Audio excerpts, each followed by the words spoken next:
Here's a quick little video. I'm going to show you how to remove a hard drive from a Dell here and test it using Knoppix, which I like to use to view files on a machine that Windows can't recognize. Now, Dells usually have on the side is where their hard drives pull out. You can pull out the 2 screws or sometimes 4, and the hard drive comes out of the side.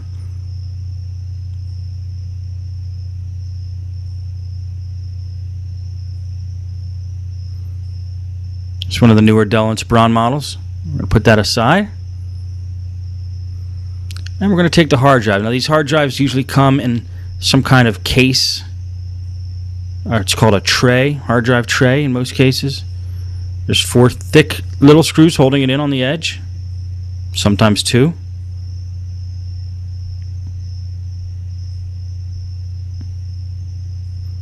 The tray comes out, and now we have just the hard drive. Now I'm going to pull over a device here I like to call the toaster, just because you put the drives in like a toaster.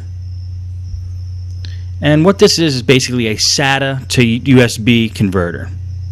You could also buy cables that do the same thing. And the hard drive gets pushed in right like a toaster. There's an on-off switch. Switch it on. Then you can plug the USB cable here into a computer. You can plug it into a Windows machine, any machine, but I'm going to plug it into a Knoppix machine just to show you what the file system looks like. This is a USB to SATA or USB to IDE cable. So if you don't have, the toaster only works for SATA mainly, but you can use the IDE cable. Now, I'm switched over real quick to a computer that's booting up Knoppix. This is your Knoppix boot screen. We're running Knoppix version 5.1. Bootable CD. You don't have to install anything on your hard drive.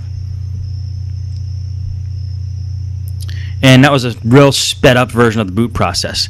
Now we just plug the USB port of the toaster into this machine, and we get a pop-up window similar to Windows.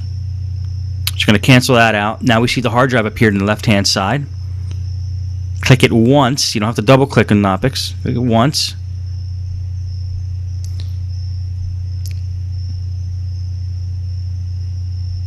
Let's try that again.